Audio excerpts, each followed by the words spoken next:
नमस्कार दोस्तों, Helios coaching Himachal में मैं रजत ठाकुर आपके सामने फिर एक वीडियो लेके आया हूं, जिसका टॉपिक रहेगा संघ और उसका राज्य क्षेत्र। बच्चों, जब आप संविधान पढ़ते हैं तो संविधान में जो आपका मूल संविधान था, जो 1950 में बन के तैयार हुआ था, उसमें लगभग आपके 22 भाग डाले गए थे।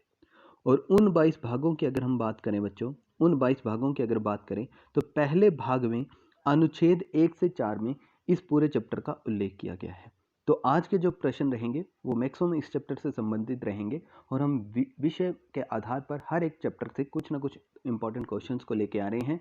यदि आपको हमारी वीडियो सीरीज पसंद आ रही है, प्लीज़ इस चैनल को सब्सक्राइब करें, हमारी वीडियोस को लाइक करें, कमेंट करने के माध्यम से आप हम अपनी फीडबैक दे सकते हैं और हमारे ऑनलाइन कोर्सेज को ज्वाइन करने के लिए आप हेलियोस कोचिंग के कॉन्टैक्ट से बात कर सकते हैं। चलो इस वीडियो सीरीज को शुरू करते हैं। तो अगर हम पहले क्वेश्चन की बात करें बच्चों, पहला क्वेश्चन बोलता है आंध्र प्रदेश एक भाषीय राज्य के रूप में गठित किया गया। बच्चों, आंध्र प्रदेश की अगर हम बात करें या पूरे भारत में राज्यों की बात करें तो आंध्र प्रदेश ही पहला एक राज्य था जिसको राज्य का दर्जा दिया गया था। ठीक है, जब 1947 में देश स्वतंत्र हुआ उसके बाद शुरुआत में ऐसी व्यवस्था नहीं थी। ये धीरे धीरे वहाँ पे भाषीय आयोग बनाए गए। भाषीय आयोग में सबसे पहले आप देखेंगे धर आयोग बनेगा। धर आयोग के बाद आप आगे देखेंगे जीवीपी आयोग बनेगा और जीवीपी आयोग के बाद आप देखेंगे पोटी श्रीरामुलु के आंदोलन के बाद एट द एंड सरकार को झुकना पड़ेगा और 2 दिसंबर 1953 को सरकार जवाहरलाल नेहरू जी की अध्यक्षता में एक घोषणा करेगी और आंध्र प्रदेश को पहला राज्य बना देगी। तो सर इसका आंसर क्या हो जाएगा? इसका आंसर हो जाएगा बी, 1953 इज योर आंसर। तो ये याद रखना कि आंध्र प्रदेश जो था भाषा के आधार पर पहला एक राज्य बनेगा। इसके पीछे बहुत सी कमेटीज भी थी। मैक्सिमम कमेटीज का जो सुझाव था बच्चों वो था प्रशासनिक आधार पर हम राज्यों को बांटेंगे, पर यहाँ पे आप बोल सकते हैं कि पोटी श्रीरामुलु के योगदान से आंध्र प्रदेश को भाषा के आधार पर ही हमें राज्य बनाना पड़ा। आगे हम दूसरे एमसीक्यू की तरफ जाएं तो ये बोलता है मूल संविधान में राज्यों को कितने वर्गों में बांटा गया था। मूल संविधान बच्चों कब बना? आपका संविधान बनकर तैयार कब हुआ? 1950 में। तो जब आपका मूल संविधान बना उस टाइम पे कोई भी राज्य का गठन नहीं किया गया था और उस टाइम पे पूरे के पूरे भारतीय क्षेत्र को हमने 4 भागों में बांट दिया था। सर ये 4 भाग कौन से थे? भाग ए, बी, सी और डी। तो ये 4 भाग बनाए गए थे। इसका तो सिंपल सा आंसर आपका ऑप्शन नंबर डी, 4 भागों में बांटा गया था। अब यहाँ पे अगर हम हिमाचल की बात करें तो हिमाचल जो था आपका भाग सी में रहेगा शुरुआत में। फिर धीरे धीरे आप देखेंगे हिमाचल केंद्र शासित प्रदेश बनेगा। उसके बाद हिमाचल को 1971 में पूर्ण राज्य का दर्जा दिया जाएगा। तो इस तरीके की व्यवस्था पूरा हम हिमाचल के एक टॉपिक राज्य पुनर्गठन में पढ़ते हैं। ठीक है बच्चों, चलिए अब अगले क्वेश्चन की तरफ चलते हैं। अगला क्वेश्चन बोलता है 1956 में राज्य का पुनर्गठन करने से कितने राज्य बने थे और कितने संघ राज्य क्षेत्र बने थे, अर्थात केंद्र शासित प्रदेश बने थे। तो देखो बच्चों, जब जीवीपी समिति बन गई थी तो उसके बाद आंध्र प्रदेश जब वहाँ उन्होंने एक आप बोल सकते हैं कि भाषा के आधार पर राज्य बना दिया, तो उसके बाद पूरे के पूरे भारत में आंदोलन शुरू हो गए और हर एक राज्य अपनी डिमांड करने लगा, मतलब हर एक क्षेत्र अपने राज्य का बनाने की डिमांड करने लगा। और उसके बाद ही फजल आयोग एक बनाया गया था।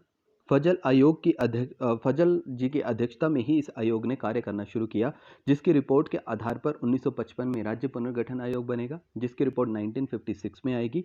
और उसके बाद फजल आयोग ने जो डिमांड की थी, उन्होंने जो सुझाव दिया था, जो रिपोर्ट प्रस्तुत की थी, उस रिपोर्ट में थे लगभग आप ये बोल सकते 16 राज्य और 3 केंद्र शासित प्रदेश।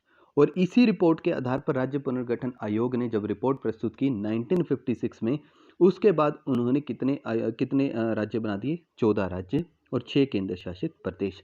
और इन 14 राज्यों 6 केंद्र शासित प्रदेश में हिमाचल क्या बन जाएगा 1956 में? सर एक केंद्र शासित प्रदेश। तो इसका आंसर क्या हो जाएगा बच्चों यहाँ पर? सी। तो आपको इतना से याद रखना है कि 1956 में हमारा जो आयोग बना था, उसके बाद जो रिपोर्ट प्रस्तुत हुई थी, उस टाइम भारत में 14 राज्य थे और 6 केंद्र शासित प्रदेश बना दिए गए थे। ठीक है बच्चों, वर्तमान में कितने हैं कमेंट बॉक्स में आप बताएंगे और कैसे कैसे कौन सा बना है वो भी आप अगर चाहते हैं पूरा डिटेल में लिखना तो लिख सकते हैं। मैं उस बच्चे का नाम जरूर यहाँ पर अगली वीडियो में शो करूँगा। आगे अगर हम बात करें, अगला क्वेश्चन आता है आपका निम्नलिखित में से कौन सा केंद्र शासित प्रदेश नहीं है। ये तो सिंपल सा क्वेश्चन है कि इनमें से कौन सा केंद्र शासित प्रदेश नहीं है।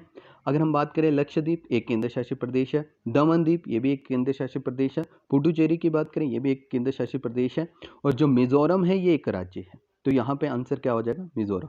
पर अगर हम दमन द्वीप की बात करें बच्चों, इस पर भी एक कंपाइलेशन हो चुका है। 2020 में संशोधन के माध्यम से दादर नागर हवेली को दमन द्वीप में जोड़ दिया है। वर्तमान में कितने केंद्र शासित हो चुके हैं सर, 8। उनका सीक्वेंस आप उत्तर से दक्षिण के क्रम में, जैसे हमारा प्यारा भारत का मानचित्र ये है, इसका उत्तर से दक्षिण के क्रम में आप बना सकते हैं। जैसे अगर हम बात करें सबसे उत्तर में कौन सा केंद्र शासित प्रदेश है, लद्दाख। उसके बाद अगर हम बात करें तो कौन सा आ जाएगा सर, जम्मू कश्मीर। उसके बाद अगर हम यहाँ सेंटर में बात करें सर, कौन सा है, चंडीगढ़। उसके बाद थोड़ा सा दक्षिण में जाएं तो फिर आपका क्या आ जाएगा सर, दिल्ली। यहाँ पे बात करें दमन द्वीप और दादर नागर हवेली एक कर दिया गया है। उसके बाद यहाँ बात करें लक्षद्वीप, यहाँ पर बात करें अंडमान निकोबार, और यहाँ पे 3 राज्यों में फैला एक राज्य, एक केंद्र शासित प्रदेश है जिसको बोला जाता है पौंडीचेरी। ये पौंडीचेरी जो है बच्चों किस किस राज्य में है, अगर हम बात करें उत्तर से दक्षिण के क्रम में, तो सबसे पहले आपका आंध्र प्रदेश, फिर आपका तमिलनाडु और फिर कर्नाटक। यहाँ पर अब आपने कमेंट बॉक्स में बताना है कि आंध्र प्रदेश के अंदर कौन सा डिस्ट्रिक्ट आता है, तमिलनाडु के अंदर 2 डिस्ट्रिक्ट आते हैं वो कौन से आते हैं, और कर्नाटक के अंदर एक डिस्ट्रिक्ट आता है वो भी कौन सा है, ये कमेंट बॉक्स में आप बताएंगे। उसके बाद आगे हम चले, नेक्स्ट क्वेश्चन है हरियाणा राज्य कब बना। तो देखो बच्चों, जैसे जैसे राज्यों का गठन किया जा रहा था 1956 में तो आपके 14 राज्य थे। फिर जैसे जैसे टाइम चेंज हुआ, हरियाणा में भी बात चली। हरियाणा कौन सा क्षेत्र है सर, ये पंजाब का क्षेत्र है। पंजाब में भी पंजाब के पुनर्गठन की बात चली, तो पंजाब में देखो बच्चों, एक थे पंजाबी बोलने वाले लोग, एक थे हिंदी बोलने वाले लोग, और एक था पहाड़ी क्षेत्र। तो अब किया क्या गया डिसाइड, जो पंजाबी बोलने वाले उनको पंजाब में डाल दिया जाएगा, जो हिंदी बोलने वाले उनके लिए एक अलग राज्य बनाया जाएगा, और जो पहाड़ी क्षेत्र है वो हिमाचल के साथ जोड़ दिया जाएगा। तो एट द एंड जो रिपोर्ट आई, उस रिपोर्ट के बाद 1 नवंबर 1966 को पूरे पंजाब का विभाजन किया गया। पंजाब निकला, हिंदी से हरियाणा निकला, जो पहाड़ी क्षेत्र था वो हिमाचल को दे दिया गया, और यहाँ पे जो चंडीगढ़ था उनको दोनों राज्यों की राजधानी बनाकर एक केंद्र शासित प्रदेश बना दिया गया। सर ये चीज़ें कब हुई हैं, 1 नवंबर 1966 को। ठीक है बच्चों, ये भी इजी क्वेश्चन था। आगे चलते हैं 6th क्वेश्चन की तरफ। सिक्किम भारत का कौन से नंबर का राज्य है, यहाँ पे डायरेक्ट लिख दिया गया 22वें नंबर का राज्य है, वो कौन से अमेंडमेंट के माध्यम से जोड़ा गया है। देखो सिक्किम की बात करें तो 1974 से पहले सिक्किम भारत का राज्य नहीं था, भारत के अंदर ही नहीं था। ठीक है, इसको जोड़ा गया 1974 के बाद। 1974 में एक संशोधन किया गया था, 35वां संशोधन, जिसके माध्यम से सिक्किम को भारत के साथ जोड़ा गया। सर क्यों जोड़ा गया, क्योंकि वहाँ पे चोग्याल वंश चलता था, और चोग्याल वंश के खिलाफ लोगों ने एक्शन लेना शुरू कर दिया था। एट द एंड 35वां संशोधन किया गया, जिसके माध्यम से सिक्किम को जोड़ लिया गया। पर सर क्या इसको उस टाइम राज्य बना दिया था, नहीं बच्चों, उस टाइम इसको संघ राज्य क्षेत्र बनाया गया था। पर उसी के बाद अगले ही वर्ष 36वें संशोधन में 1975 में एक संशोधन किया गया, जिसके बाद 36वें संशोधन के बाद सिक्किम को राज्य का दर्जा दिया गया। सर कौन से नंबर का राज्य ये बना था, 22वें नंबर का ये राज्य बना था। आगे चलते हैं 7th क्वेश्चन की तरफ। राज्य में पुनर्गठन संबंधित विधेयक को संसद में प्रस्तुत करने से पूर्व किसकी सहमति प्राप्त करना आवश्यक होती है।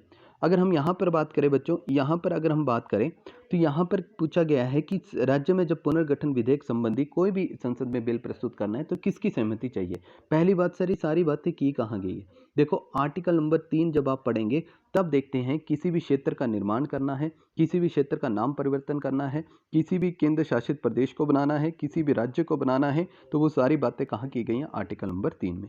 तो यहाँ पे क्या होता है, जैसे मान लीजिए अनुच्छेद 3 का प्रयोग करके मैंने यूपी का उत्तरांचल बनाया, और उत्तरांचल के बाद इसी का नाम चेंज करके उत्तराखंड बना दिया। सर ये सारी घटनाएं कब हुई है, यूपी से उत्तरांचल बना था 2000 में, और उत्तरांचल से उत्तराखंड बना था सर 2006 में। तो ये जब संसद ने बिल पारित किया होगा तो यहाँ पे सबसे पहले परमिशन उन्होंने ली होगी राष्ट्रपति से, उन्होंने ली होगी प्रेसिडेंट से। अब ये जब परमिशन लेंगे राष्ट्रपति से, तो राष्ट्रपति इस बिल को कहाँ भेजेंगे सर, संबंधित विधानमंडल क्षेत्र में। विधानमंडल कौन होगा, जैसे यूपी की बात कर रहे हैं तो यूपी के विधानमंडल के पास भेजा जाएगा। जैसे उस विधानमंडल में सर 2 सदन हैं, एक है विधानसभा, एक है विधान परिषद, तो दोनों सदनों में वो बिल जाएगा, वहाँ पे वो पेश किया जाएगा। पर यहाँ पे जो उस राज्य का विधानमंडल जो भी बिल पारित करके जो भी अपना सुझाव दे रहा है, वो बच्चों राष्ट्रपति पर बाध्यकारी नहीं होता है। सिर्फ राष्ट्रपति उनको टाइम देते हैं कि इतने दिन पहले मैंने तुम्हें इन्फॉर्म कर दिया है, और अब ये बिल का प्रोसेस शुरू होगा संसद में। और आर्टिकल 3 को आप जब पढ़ेंगे तो आर्टिकल 3 की डेफिनेशन में ही बताया है कि इसको साधारण बहुमत के आधार पर पारित किया जाएगा। साधारण बहुमत क्या था बच्चों? राष्ट्रपति से परमिशन ली, राष्ट्रपति ने विधानमंडल को बताया, विधानमंडल को बताने के बाद राष्ट्रपति ने संसद में कार्यवाही शुरू की, लोकसभा, राज्यसभा, फिर राष्ट्रपति के सिग्नेचर। अब साधारण बहुमत बोलने का मतलब है जो उस सदन के सदस्य हैं उनमें से जितनों ने मतदान किया उसका लगभग 51%। मान लीजिए राज्यसभा के मेंबर कितने वर्तमान में? 245। अब 245 में से जिस दिन वोटिंग हो रही थी सिर्फ 200 व्यक्ति आया था। अब 200 व्यक्तियों ने जब मतदान किया तो इसका 51% कितना हो गया सर? 101। यदि 245 में से 101 व्यक्ति भी यस कर देते हैं तो वो बिल उस सदन से पारित हो जाता है। सेम वैसे लोकसभा में होगा और उसके बाद राष्ट्रपति के सिग्नेचर हो जाएंगे। तो आर्टिकल 3 के माध्यम से संसद को अधिकार दिया गया है कि वो संपूर्ण भारत के क्षेत्र में कहीं पे भी केंद्र शासित बना सकती है, किसी भी राज्य को गठित कर सकती है, किसी भी राज्य का नाम, किसी भी क्षेत्र का परिवर्तन कर सकती है। तो यहाँ पे आंसर क्या हो जाएगा बच्चों? आंसर नंबर सी, राष्ट्रपति के द्वारा ही ये चीजें की जाएंगी। उनकी सहमति के बाद पूरी कार्यवाही शुरू चलेगी। चलिए नेक्स्ट क्वेश्चन नंबर 8वें की तरफ चलते हैं। अन्य रजवाड़ों के भारत में विलय के बाद भी किन 3 राज्यों में भारत शामिल होने में विलंबित किया गया? अगर हम सिंपल सी बात करें, इसमें पूछा गया है कि जब देशी रियासतों के एकीकरण की बात चल रही थी और उसके लिए एक मंत्रालय बना दिया गया था, रियासत मंत्रालय, जिसके अध्यक्ष आपको पता है सरदार वल्लभ भाई पटेल जी और सचिव थे मेनन साहब। तो वहां पर एक बात की गई थी कि ऐसा करते एक मीटिंग ऑर्गेनाइज करते हैं। दिल्ली में मीटिंग ऑर्गेनाइज की गई थी और दिल्ली में जब मीटिंग ऑर्गेनाइज की गई थी तो सभी रियासतों के राजाओं के जो मेन राजा थे सभी को बुलाया गया था। और जब वो मीटिंग हुई तो उस मीटिंग में डिसाइड किया गया कि आप जो जो डिमांड रखेंगे वो आपकी मानी जाएगी। तो उसी टाइम पे राजाओं ने बोला था संपत्ति का अधिकार हमें चाहिए, वो दिया गया था। प्रीवी पर्स की बात हुई थी कि हमें पैसा दिया जाए क्योंकि हमें टैक्स मिलता था पुरानी व्यवस्था में, वो भी दिया गया। राजपाट के लिए जो उनको महाराजा राजा की उपाधि मिलती थी वो भी रखी गई। तो वो सारी मांगे जो मान ली गई भारत सरकार के द्वारा। तो एट दी एंड मैक्सिमम जो देशी रियासतें थी वो मान गई थी भारत के साथ विलय होने के लिए, परंतु 3 रियासतें ऐसी थी जो भारत के साथ नहीं मिली थी। तब क्वेश्चन ये पूछा गया कि कौन कौन सी ऐसी थी। तो 3 रियासतों में से एक था जूनागढ़, एक था आपका जम्मू कश्मीर और एक था आपका हैदराबाद। अगर जूनागढ़ की बात करें बच्चों तो जूनागढ़ एक ऐसा क्षेत्र है गुजरात का जो चारों तरफ से भारत से घिरा हुआ था। वहां पे सरदार वल्लभ भाई पटेल से बात भी की गई और एट द एंड जब वहां पर नहीं माने गए वहां के शासक तो वहां पे जनमत संग्रह करवाया गया, वोटिंग करवाई गई, लोगों से पूछा गया कि आप किसके साथ जुड़ना चाहते हैं, पाकिस्तान के साथ या भारत के साथ। तो जूनागढ़ वालों को तो यहाँ पर भारत के साथ जोड़ लिया गया था। सर किस आधार पर? जनमत संग्रह के आधार पर। आगे हम जम्मू कश्मीर की बात करें तो जम्मू कश्मीर में तो आपको पता है कबायली आक्रमण वगैरह सब कुछ होगा। भारत और पाकिस्तान के बीच में वाद विवाद आज भी चलता है। तो यहाँ पे एट द एंड विलय पत्र पर साइन करवाए गए थे राजा हरि सिंह के द्वारा और जो पूर्ण क्षेत्र है वो हरि सिंह के द्वारा भारत को दिया गया था। और उसके बाद हम हैदराबाद की बात कर लें तो हैदराबाद स्वतंत्र रहना चाहता था जैसे जम्मू कश्मीर। तो हैदराबाद में एट द एंड ऑपरेशन पोलो किया गया था जिसके बाद पूर्ण रूप से भारत में इसको जोड़ा गया था। तो ये 3 ऐसे देशी रियासतें थी जिनको बाद में जोड़ा गया है। आगे क्वेश्चन नंबर 9 की बात करते हैं। संविधान पांडुलेखन समिति का निम्न में से कौन सा सदस्य नहीं था? अगर हम बात करें संविधान के अंदर पांडुलेखन समिति थी। सर पांडुलेखन तो हमने कभी पढ़ी नहीं बच्चों, ये प्रारूप समिति को ही पांडुलेखन समिति बोलते हैं, अर्थात ड्राफ्ट कमेटी की यहाँ पर बात की जा रही है। ठीक है जी। अब पांडुलेखन समिति में कौन से सदस्य नहीं थे? पहली बात, पांडुलेखन समिति के अध्यक्ष कौन थे ये भी याद रख लेना बच्चों, बी.आर. अम्बेडकर। सर इस समिति का गठन क्यों किया गया था? जो बी.एन. राव की अध्यक्षता में सचिवालय ने पूरा ड्राफ्ट बनाया था संविधान सभा में, तो वो जो ड्राफ्ट बना था उसको चेक करने के लिए ड्राफ्ट कमेटी बनाई गई थी। सर इसका गठन कब हुआ था? 29 अगस्त बच्चों, आज़ादी के लगभग 14-15 दिनों के बाद 29 अगस्त 1947 को ये गठित की गई थी। सर इसके सदस्य कितने थे? 6 + 1, 6 + 1 = 7। तो 1 जो है वो तो बी.आर. अम्बेडकर हैं। बाकी 6 सदस्य से क्वेश्चन हमेशा पूछे गए हैं, अलाइड लेवल के एग्जाम्स में ऐसे क्वेश्चन पूछ लिए जाएंगे। और यहाँ पे क्वेश्चन क्या पूछा गया, फोकस करना है कौन सा सदस्य नहीं है। मोहम्मद सादुल्ला ये भी थे, के मुंशी, ए.के. अय्यर ये भी थे, पर जवाहरलाल नेहरू जी जो थे वो इस संविधान पांडुलेखन समिति के सदस्य नहीं थे। इसका आंसर डी हो जाएगा। नेक्स्ट चलते क्वेश्चन नंबर 10 पर।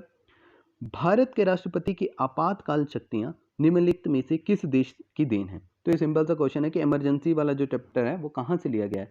अगर इमरजेंसी की बात करें बच्चों तो हमारे संविधान का भाग नंबर 18 आर्टिकल नंबर 352 से लेकर 360 में इसका उल्लेख किया गया है, जिसमें अगर 352 की बात कर लें तो वो राष्ट्रीय आपात के बारे में बात करता है, 356 की बात कर लें तो वो आपके वित्तीय अपराध की बात करता है, और 356 की बात कर लें तो वो राष्ट्रपति शासन की बात करता है, और 360 की बात कर लें तो वित्तीय अपराध की वो बात करता है। तो अगर यहाँ पर हम पूरे चैप्टर की बात कर लें, ये कहाँ से आइडिया लिया गया, तो आप बोल सकते हैं जर्मनी के संविधान से ये चीज़ ली गई है, संविधान सभा के द्वारा। तो ये क्वेश्चन इंपॉर्टेंट है, राष्ट्रपति के ही द्वारा राष्ट्र इमरजेंसी लगाई जाती है। जब इमरजेंसी का चैप्टर हम पढ़ेंगे तो वहाँ पे ये सारी चीज़ें डिस्कस हो जाएंगी। तो बच्चों, इस वीडियो के 10 क्वेश्चन आपके सामने प्रस्तुत कर दिए गए हैं, जो आपके लिए कमेंट्स के लिए बताया गया है। प्लीज़ अगर आपने पूरी वीडियो देखी तो कमेंट्स करिए, ताकि मुझे पता चल सके आप पूरी वीडियो को देख रहे हैं। दूसरी बात, आपको अगर ये वीडियो सीरीज़ पसंद आ रही है, प्लीज़ चैनल को सब्सक्राइब करें। हमारे आने वाले टाइम में और भी कोर्सेज़ आपके सामने लाए जाएंगे, ऑनलाइन कोर्सेज़ आपके सामने चल रहे हैं। हमारे हेलियोस के फेसबुक पेज को भी आप लाइक कर सकते हैं, यूट्यूब चैनल को सब्सक्राइब कर लें, और साथ ही साथ बेल आइकन को जरूर क्लिक कर लेना। आज के लिए बस इतना ही। जय हिंद, जय भारत।